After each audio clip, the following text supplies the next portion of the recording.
Hoje vamos mergulhar num tema que mexe com toda a gente, a armadilha do dinheiro. Vamos tentar perceber melhor o que é a riqueza, a satisfação e, claro, como construir uma vida com mais liberdade. Vamos lá começar com uma pergunta que, olha, aposto que já passou pela cabeça de muita gente. Por que é que ter mais raramente parece ser o suficiente? Sabe aquela sensação? A gente persegue algo, consegue e a felicidade dura pouco? É uma das maiores ilusões que existem. Pois é, esse sentimento tem nome. É o que podemos chamar de a armadilha da insatisfação. É ela que alimenta aquela sensação crónica de que, não importa o que a gente consiga, parece que falta sempre alguma coisa. E a psicologia tem uma explicação para isso, um conceito chamado adaptação hedónica. O que é que isso quer dizer? Basicamente, é a nossa incrível capacidade de nos habituarmos super rápido a coisas novas, sejam elas boas ou más. Pense num aumento de salário. A euforia inicial é ótima, mas logo desaparece e em pouco tempo o nosso nível de felicidade volta ao que era antes. E essa armadilha psicológica é, sem dúvida, o ponto central da nossa relação com o dinheiro. É exatamente o que o Morgan Housel argumenta no seu livro.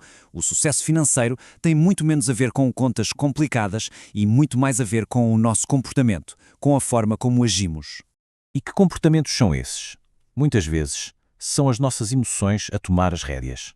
Emoções fortíssimas como o medo e a ganância podem levar a gente a tomar decisões, bem, desastrosas. Em tempos de crise, por exemplo, o medo pode fazer com que as pessoas vendam tudo em pânico. Já na euforia de um mercado a subir, a ganância pode levar a investimentos impulsivos, sem qualquer análise. Ok, então se correr atrás de mais não é a resposta. Qual é? O que podemos fazer? A investigação aponta para uma ferramenta interna que todos nós temos e que é surpreendentemente poderosa. E essa ferramenta é a gratidão. Parece simples, não é? Mas acontece que a prática da gratidão é cientificamente comprovada como uma forma de reduzir o materialismo, ou seja, aquela nossa tendência de dar valor a mais às coisas materiais. Olha só que interessante esta experiência que fizeram. Dividiram as pessoas em dois grupos. Um grupo manteve um diário durante apenas uma semana, a escrever coisas pelas quais se sentiam gratas. O outro grupo, o de controlo, escreveu sobre os seus hábitos diários. E o resultado? Foi incrível. O grupo da gratidão mostrou níveis de materialismo muito, mas muito mais baixos. Uma semana a praticar gratidão mudou literalmente a perspectiva deles sobre o que é realmente importante. O ponto aqui é o seguinte: praticar a gratidão não significa que a ambição desaparece. A ambição é saudável, é a busca por crescimento. O que a gratidão faz é reduzir aquele sofrimento, aquela ansiedade, que vem de ligar a nossa felicidade a coisas que ainda não temos. Isso permite um progresso muito mais equilibrado e sustentável. Certo, então, com a mentalidade ajustada, com essa base de gratidão, podemos começar a aplicar uma estrutura mais prática para construir não só riqueza, mas também felicidade.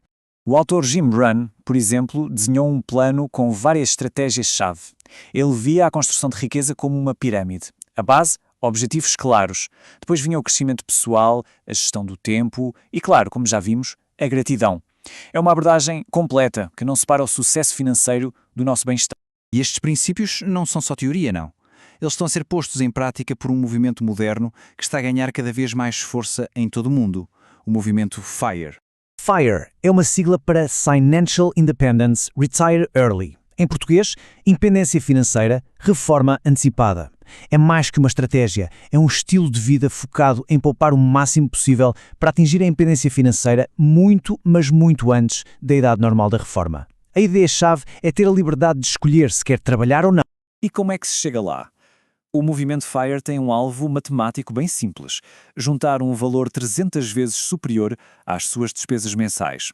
Por que esse número?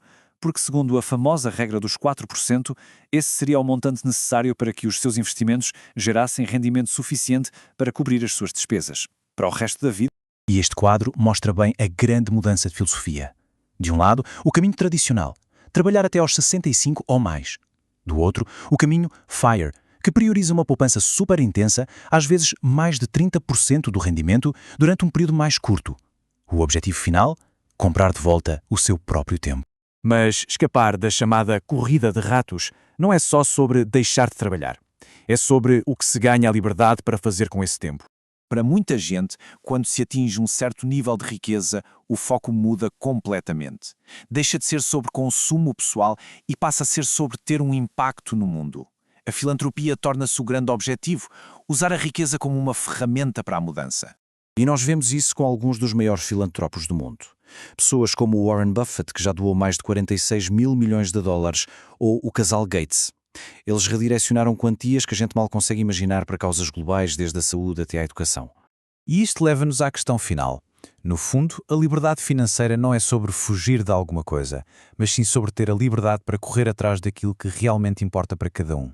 E a pergunta que fica no ar é esta: se o dinheiro não fosse um problema, o que é que cada um de nós faria com a sua vida?